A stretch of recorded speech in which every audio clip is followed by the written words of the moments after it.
Welcome, everyone, to the Drake Martinez podcast. I am your host, Drake. Today, we are going to be talking about the crisis in the military recruitment. So, this has a few different angles that you can be looking at it from. So, one, you would have the issue of people are not being retained. The people that are in, they leave. A lot of them are leaving. Two is people aren't able to join. Young people aren't able to join. They have too many health issues, drug use, overweight, etc. Three is people just aren't joining, and we can look into why that is. So I'm not really looking at any data. I'm looking at a lot of anecdotal evidence that I have from serving, and things that I've seen, and things that I would like to posit in order to improve the situation, because I'm in the habit of giving my opinion of things with not just, hey, this is a problem, but possible solutions that I see that could be implemented. So let's first tackle the one that I could do very little about, which is the youth not being able to make it through the selection process. So what I can speak to this is that at boot camp, because of just like everybody that's gone through the military and has completed at least one of their terms, that the boot camp is not really that difficult. It is in the sense that you're away from home, you're away from your family, you're uncomfortable, you have to wake up super early and work pretty much the whole day, but it's only 2, maybe 3 months, and it goes by fairly quickly. Because you're pretty much doing the same thing every day. You're doing certain things are different. Like, you have a schedule, obviously, and there's things you look forward to within the boot camp process. But it gets broken up by meals. So you're like, okay, we're done with this thing in the morning. We had breakfast.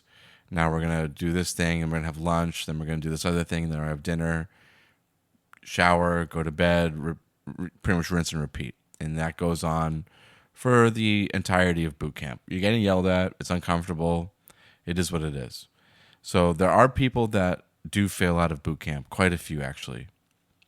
And there's nothing really that could be done about that. And I think in some respects that's okay, because what ends up happening is that there are still quite a few people that get pushed through, and they end up becoming sort of like a burden on the system.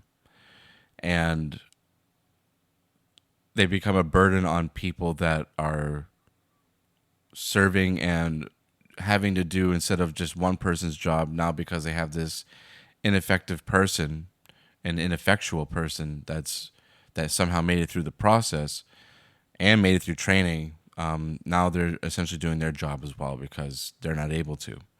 So that's a problem.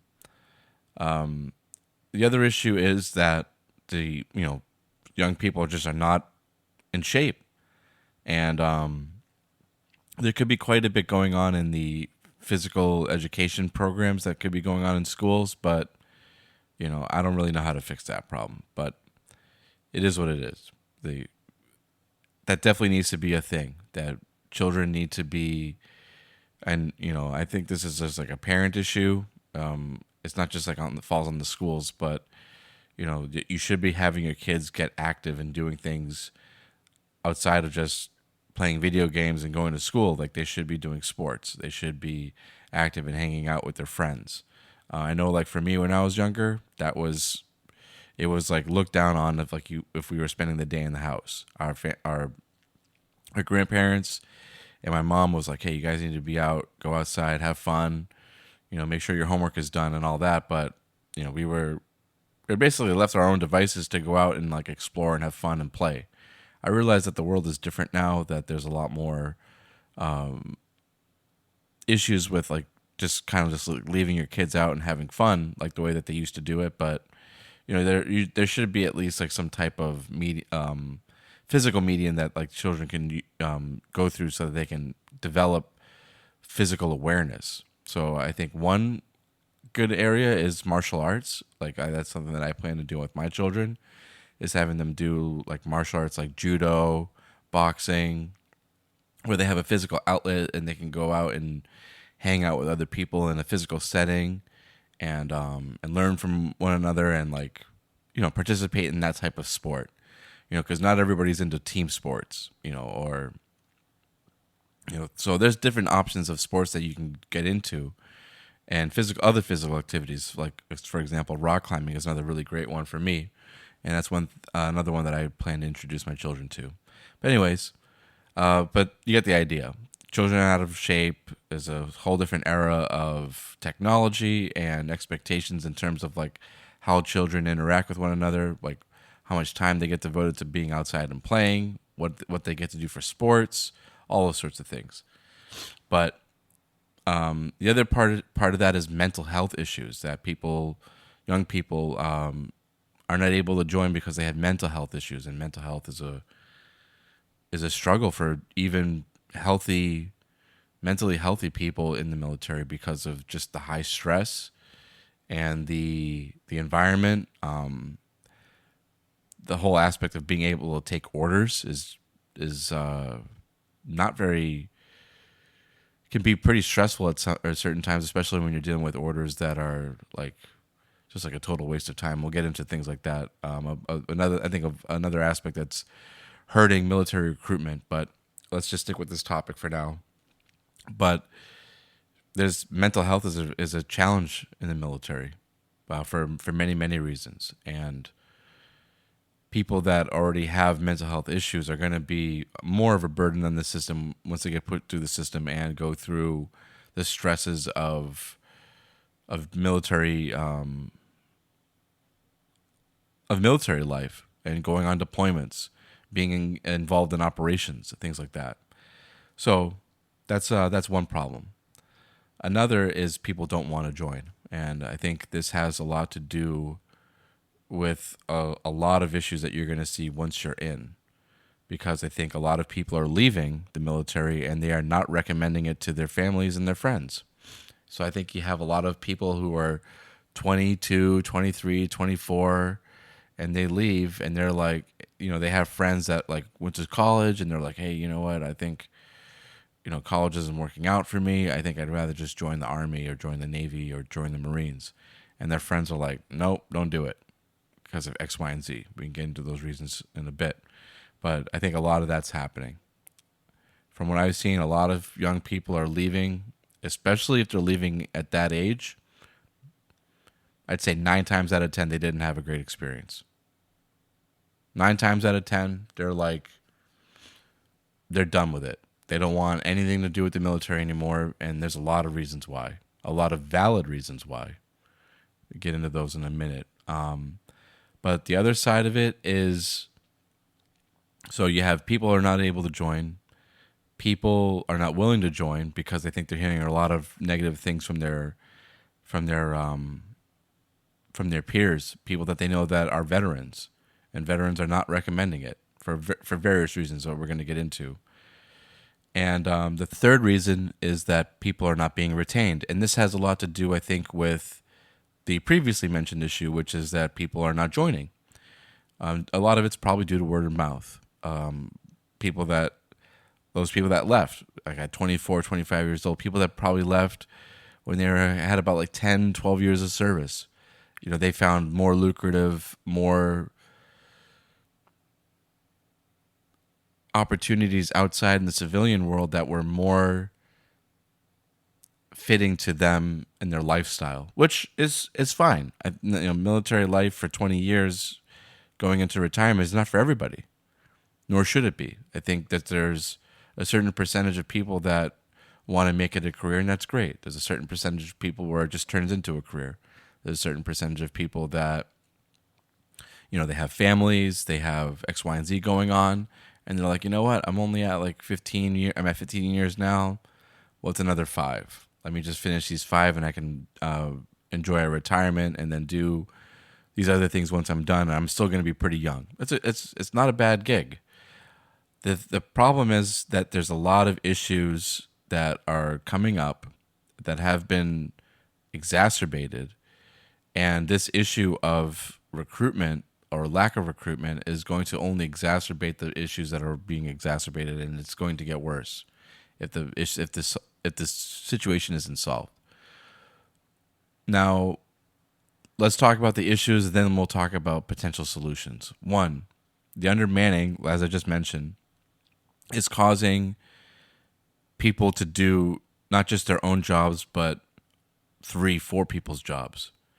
And in an already stressful environment, that perpetuates the lack of time that people, or that just exacerbates rather the lack of time that people have to spend with their families.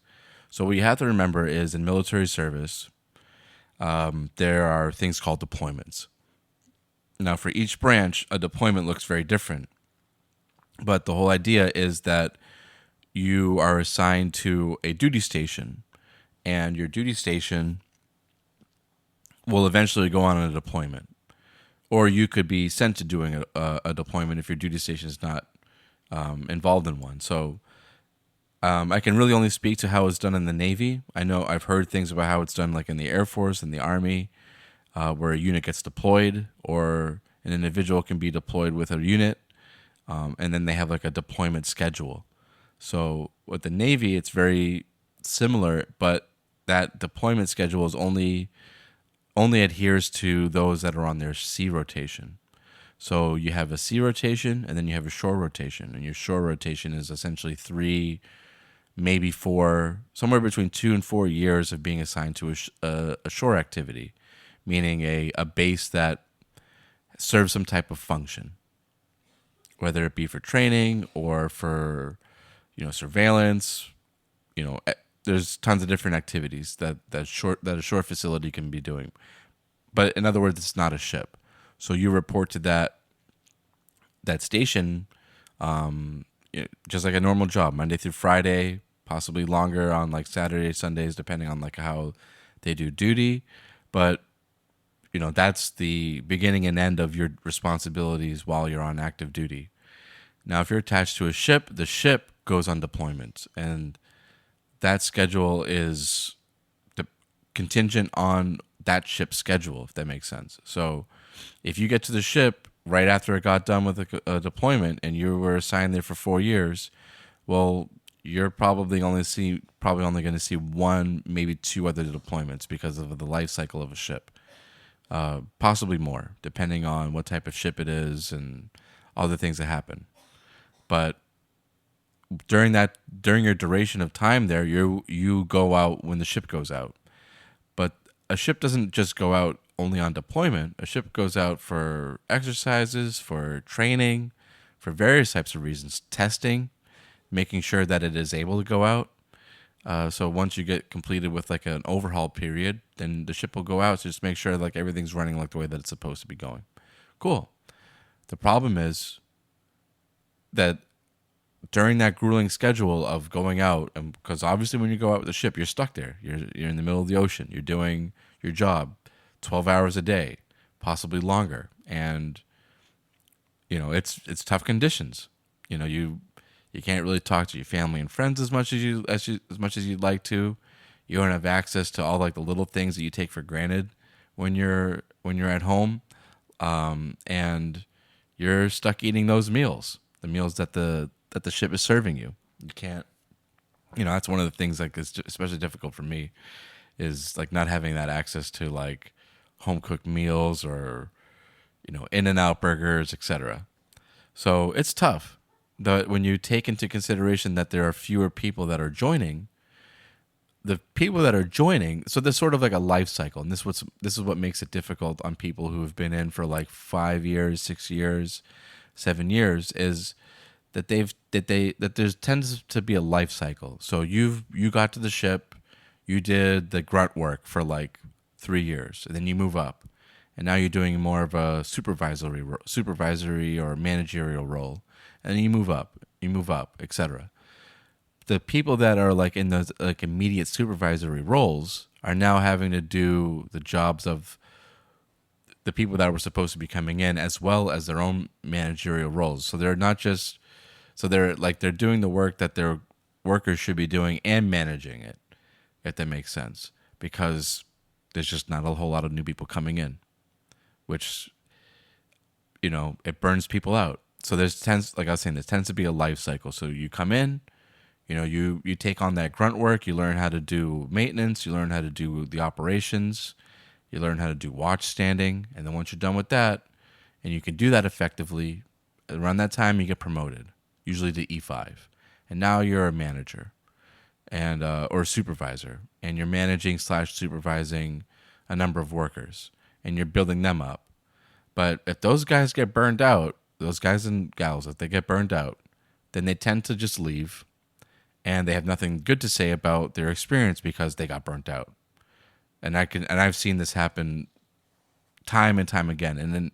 And the numbers of the amount of people, so of per division. So a division is like a unit, which used to be around like 30 people in my line of work. Now we're down to like 20, and that's including like the upper chain of command of that unit. So 3 or 4 of them aren't really doing any of like the grunt work. They're doing a lot more of the administrative work. So now that grunt work that used to fall on 25 people is now falling on 16, 15.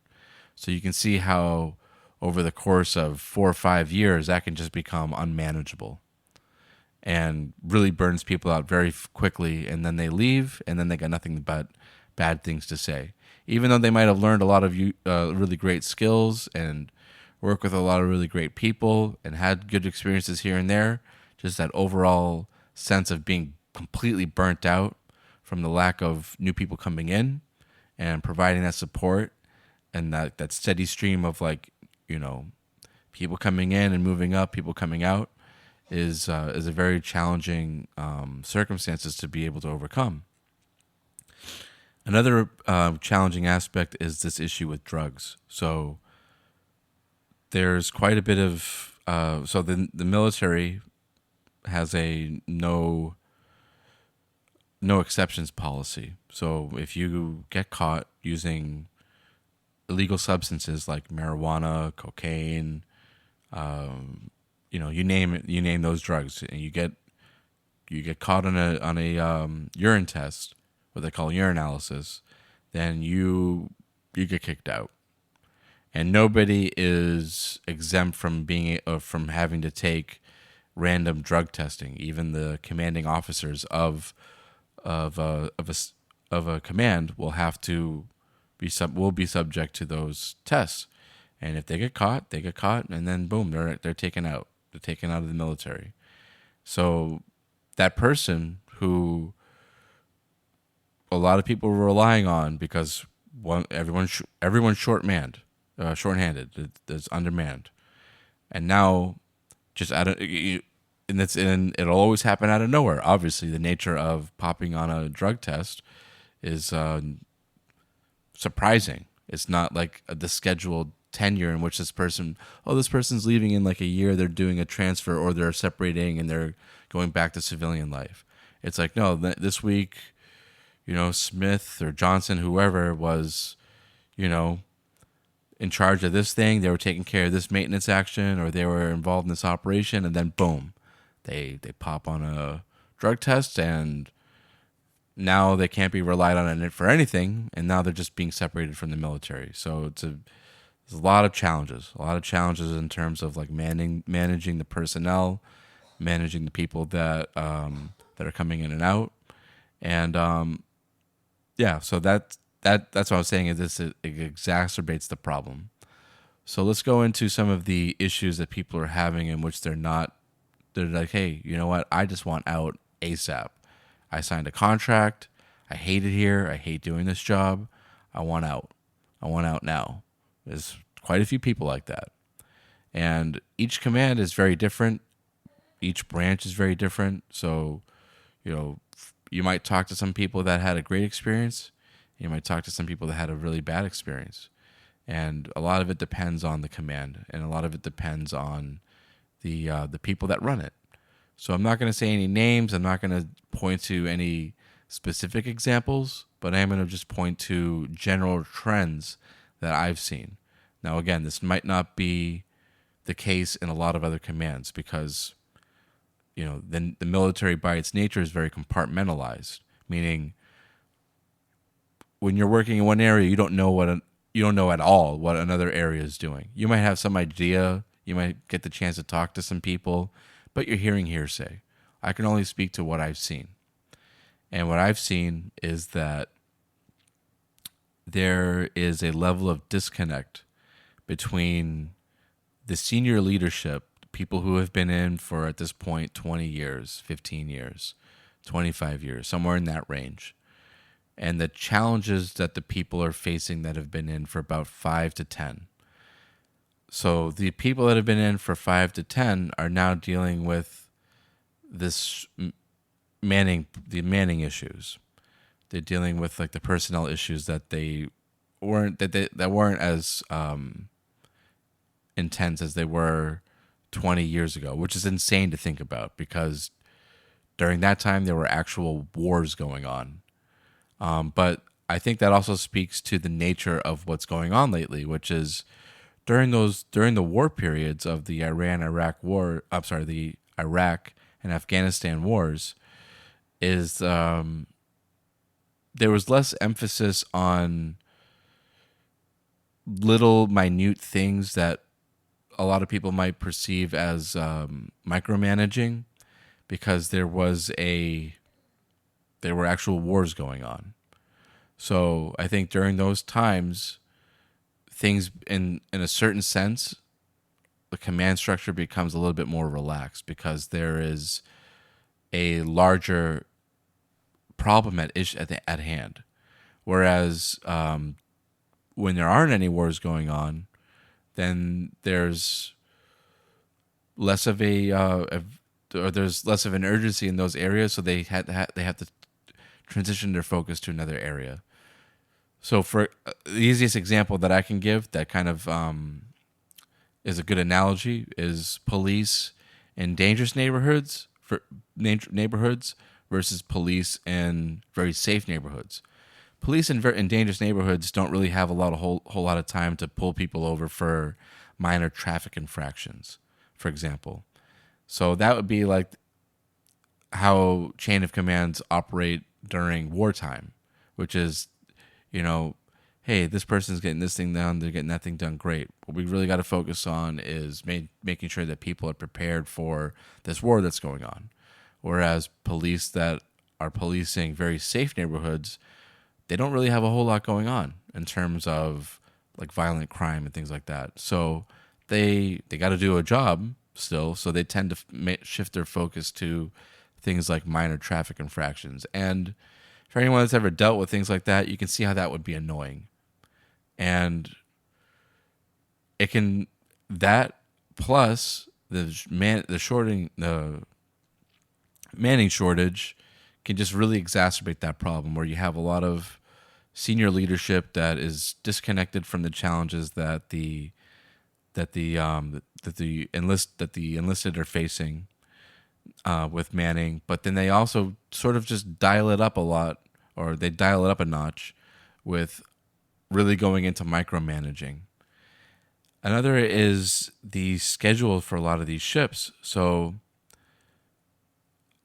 I don't want to get into specifics because it's probably not very helpful or even relatable. But what I can say is that a lot of money is being wasted and time is being wasted on ships based off of the new programs that are being implemented in terms of shipbuilding.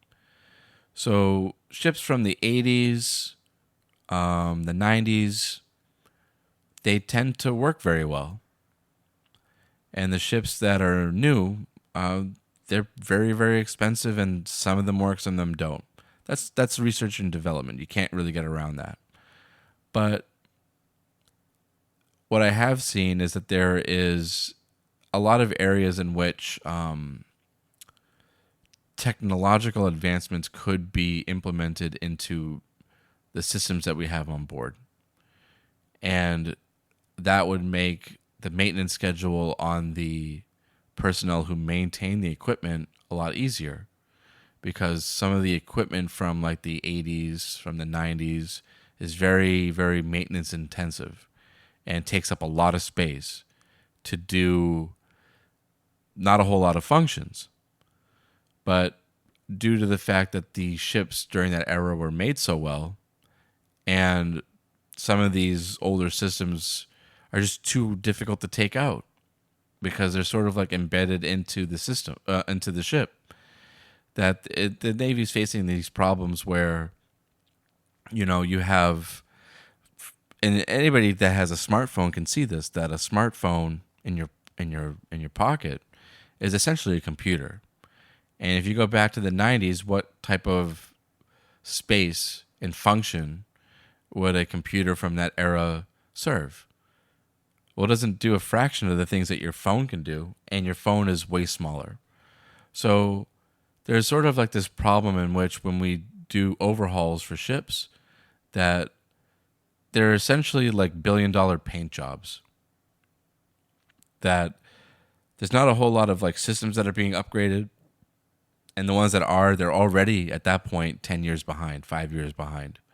So how does the Navy make the most up-to-date ships and build them quickly and efficiently and test them out so that they know that they operate effectively? Well, there's not really like a great answer to that.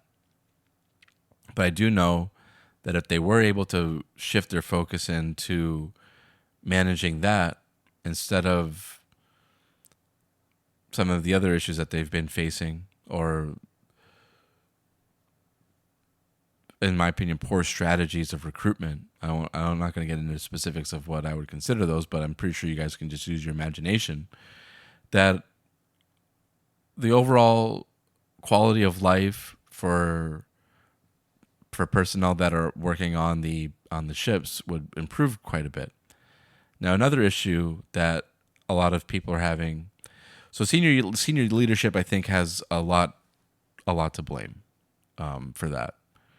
I think that that disconnect is not just in terms of like the people that are their subordinates, but it's also in terms of what they can do or what they could recommend to improve life on board the ships and life for their personnel, for the personnel in general. Now, what I've seen in different naval bases around the country is that there's a lot of wasted space.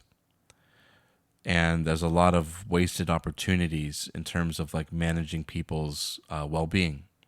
So I'm not sure exactly how it works in the other branches, but they don't have ships, So they have to have some type of quarters in which their soldiers, Marines, airmen can sleep and have a room when they're not on duty, right? They have a place where they can go hang their hat and hang out and enjoy their free time. The Navy doesn't really do that. And their attempts to do that are terrible. Yeah, they're not effective, and they directly contribute to, unfortunately, a great deal of suicides, fraud, and a number of other issues of health issues because of their inability to make quarters available, or in this case, what would be called barracks, available for each bachelor sailor, and it causes so many issues. The main one being suicide. So you have a lot of sailors who work a 12-hour day. They are away from their parents. They're away from their families. They're in strange cities that they don't know. And the only people that they do know are the people that work in their divisions. And once they're done with work, where do they get to go? Nowhere. Because naval bases didn't really use their land effectively, and there's a whole lot of like warehouses, this and that, but there's not a whole lot of barracks rooms. So they might have a schedule of like this ship, mind you, there's like maybe 4 to 10 ships assigned at each of these bases. that they only might have like slots available for like 10% of the sailors that are, bachelors, and then they don't get allowance for housing. So they don't get allowance for housing. They get off of work in strange cities where they don't really know a whole lot of people. And once they're done with work, they're just like, okay, go out and enjoy your day, but they don't have anywhere to go. So they sleep on board the ship. And they're stuck there, pretty much indefinitely. And it's not a good spot. It's not a good spot to be in. People need the downtime. They need, especially when you're dealing with stressful situations, because work there can be very stressful. It can be dangerous. It can be both at the same time. And if these young kids don't have an area in which they can just relax, hang their hat up, hang out with other people in a setting where they can, have fun and recharge their batteries, then they're also getting burnt out. And their quality of life is very poor. So I think, and it's so bad that what the Navy will do is they will take what's called like barge ships. So when the ship, because they're under the impression that like, okay, well, these kids have these uncomfortable racks that they sleep in, and that's, they don't have a barracks room, they just have a rack. That's where they're going to sleep on the ship. Imagine that every day, even on weekends. And so they have a barge ship so if the ship is going through an overhaul period, they'll have a barge ship that will come in and serve as like a floating apartment building for all these sailors. So instead of doing a one-time like construction project that would provide sufficient housing for all these young kids, they put that money towards a floating apartment building. So it's just very, very poor management. And it's one of the easiest things that they could do that would really improve quality of life, bring down the suicide rates, bring up people's morale. And another thing that is preventing people from staying in, I think, is this. So typically when you go through your first or any type of contract and you want to re-enlist, there's a bonus. And the bonus is are distributed based off of this arbitrary number system that they come up with. And although they'll, if you ask people like, oh, where did they get this number of like how much you get for a re-enlistment, it's very arbitrary. And so some people will get like $100,000, some people will get $6,000. And sometimes the people that get $6,000 are like very, very important jobs that people need to have in the military, but for some reason they're only getting $6,000. Meanwhile, you have people that are coming in for an enlistment bonus, so just to get in. No guarantee that they're going to actually make it through training or be useful. And they're getting like $10,000, $15,000, $20,000. So I think that the re-enlistment bonus strategy should be revisited. The numbers should be distributed a lot better.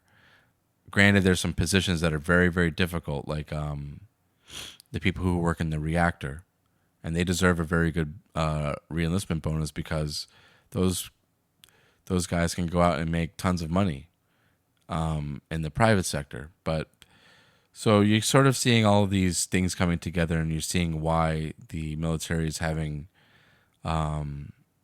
difficulties with recruiting. And I think that these problems are only going to get worse. So some of the solutions that I've heard being posited is that I've heard some congressmen and women saying like, oh, well, one of the things that we can do to bring up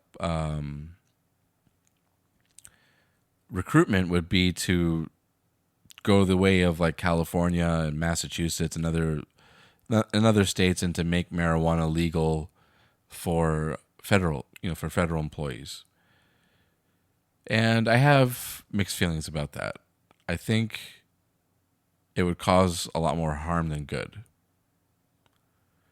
because there's already a big struggle right now.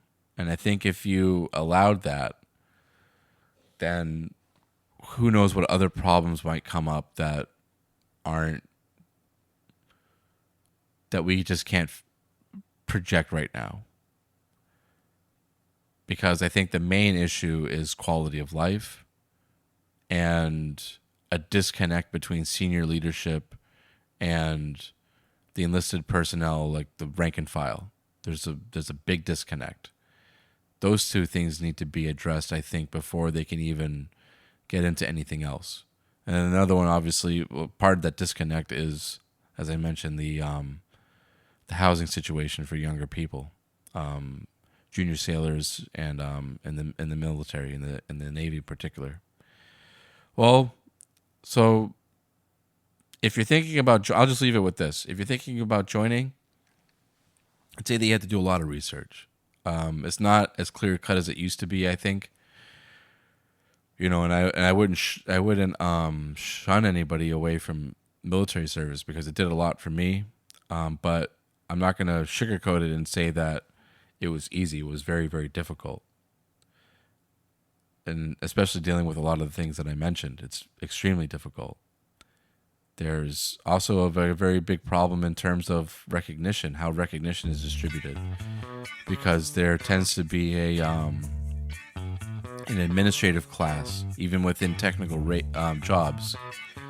And those administrative jobs are very easy.